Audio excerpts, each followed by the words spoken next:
हिमाचल प्रदेश पर आसमानी आफत।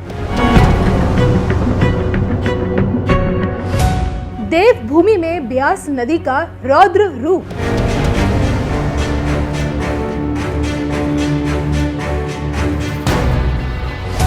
सैलाब के आगोश में पंचवक्त महादेव मंदिर।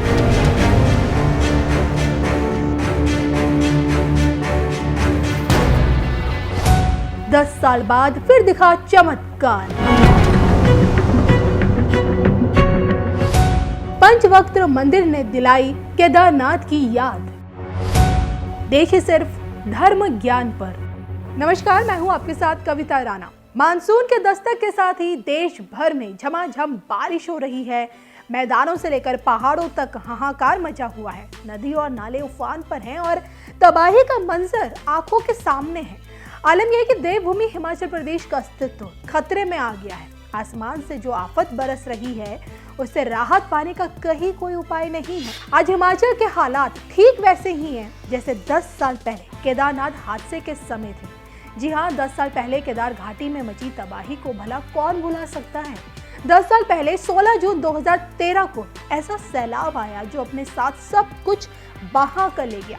ठीक वैसे ही ब्यास नदी में आए जल प्रलय ने हिमाचल को हिलाकर रख दिया है। 10 साल पहले मंदाकिनी नदी अशांत क्या हुई, जल प्रलय ने पूरी केदार घाटी को उजाड़ दिया। कुदरत ने अपना ऐसा विकराल रूप दिखाया कि केदारनाथ धाम के इर्द गिर्द मौजूद सब कुछ तबाह हो गया।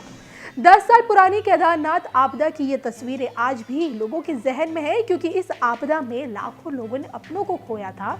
बाबा केदार के आगे तबाही ने ऐसा तांडव मचाया था कि भीमशिला के रास्ते में आ जाने से ही मंदिर का अस्तित्व बच पाया था। अब एक बार फिर 10 साल पुरानी यही तस्वीरें आज हिमाचल के मंडी जिले के पंचवक्त मंदिर के बाहर देखने को मिली। मंडी के बहुत खराब हालात हैं।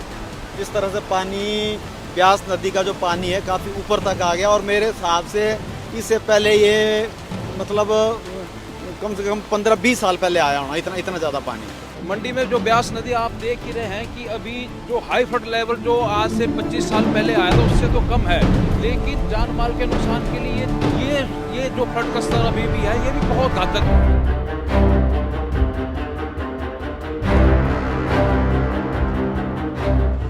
हिमाचल के मंडी जिले की ये तस्वीरें आज आपको 10 साल पहले केदारनाथ में आई आपदा की याद जरूर दिला रही होगी। गौर से इन तस्वीरों को अगर आप देखेंगे तो ये पाएंगे कि 300 वर्ष पुराना शिव शंकर को समर्पित पंचवक्त मंदिर हूबहू केदारनाथ मंदिर जैसा है। मंदिर की बनावट ठीक वैसे ही है जैसे हमें केदार घाटी में बाबा केदार के दिव्य मंदिर में दिखती भी है।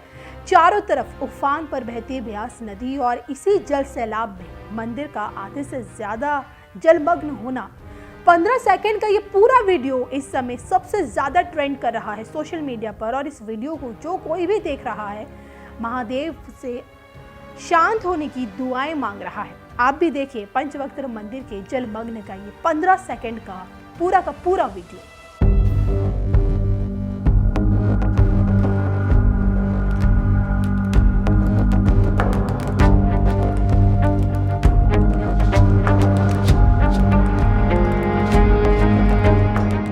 ब्यास नदी के विकराल होते ही हिमाचल में जहां पुल, पहाड़ और बड़े बड़े मकान धराशाही हो गए, तो वहीं महादेव के इस पंचवक्त मंदिर को 1 इंच भी कहीं कोई नुकसान नहीं पहुंचा। शायद इसी को चमत्कार कहते हैं, क्योंकि मंदिर देखिए चारों ओर से पानी से घिरा हुआ है, लेकिन बाढ़ का मंदिर पर कहीं कोई प्रभाव नहीं है।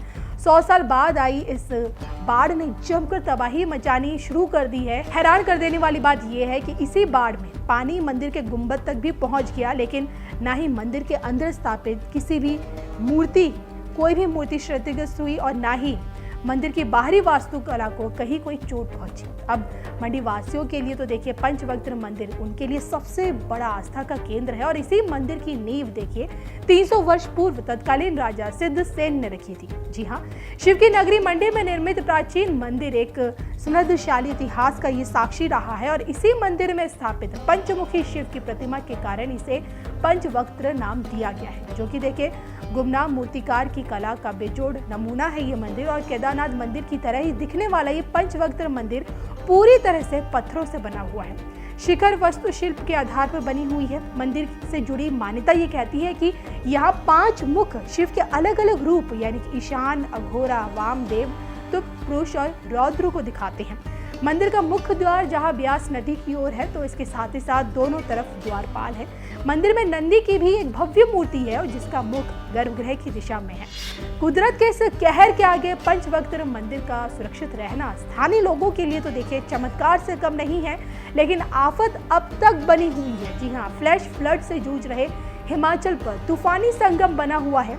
एक और पश्चिमी विक्षोभ बना हुआ है, दूसरी तरफ से अरब सागर से उठकर राजस्थान से चलकर आती गर्म हवाएं और तीसरी तरफ से मानसून हवाएं यहाँ मिल रही हैं। और कुछ इसी तरह की तूफानी आफत 10 साल पहले केदारनाथ धाम पर बनी हुई थी, जिसका अंजाम पूरी दुनिया ने देखा और आज हिमाचल का भविष्य खतरे में है। उसके बारे में थोड़ा बताएं और क्या रेस्क्यू मिशन आपकी तरफ से किए गए हैं? आप जैसे कि स्वयं देख पा रहे हैं कि पानी का जो स्तर है वो बहुत ही अधिक मात्रा में है और अभी भी स्थिति जो है वो बहुत ही गंभीर बनी हुई है।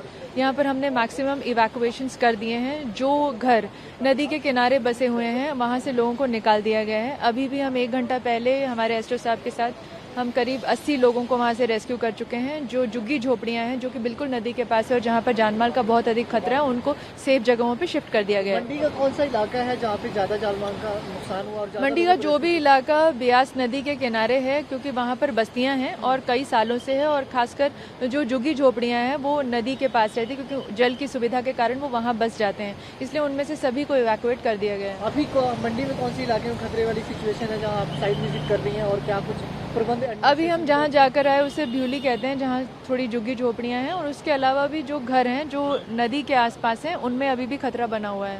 ठीक है मैम, इसके अलावा कितने लोगों को रेस्क्यू किया गया आपकी तरफ से, उसके बारे में थोड़ा बताएं। आज हमने करीब 80 लोगों को रेस्क्यू किया है। कल हमने करीब 8 लोगों को पंडो नामक जगह से, जहाँ पर वीवीएमबी का डैम है, वहाँ से रेस्क्यू किया था, और साथ में जहाँ पर ये पंचवक्त मंदिर है जो कि आधे से ज़्यादा जल में निमग्न हो चुका है, वहाँ से भी लोगों को रेस्क्यू किया है। कम्युनिकेशन को लेकर काफ़ी प्रॉब्लम्स आ रही हैं इस टाइम, उसके लिए क्या कुछ सुविधाएं आपको पहुँचाई गई हैं? कम्युनिकेशन की दिक्कतें इसलिए आ रही हैं क्योंकि कहीं पर जब बिजली बाधित हो रही है तो लोग मोबाइल्स को चार्ज नहीं कर पा रहे हैं। फिर भी हमने टूरिस्ट पे नज़र रखी है और हमारे पास कुछ सैटेलाइट फ़ोन्स भी हैं और वॉकी टॉकीज़ भी हैं जिससे हम कम्युनिकेशन को बनाए रखें।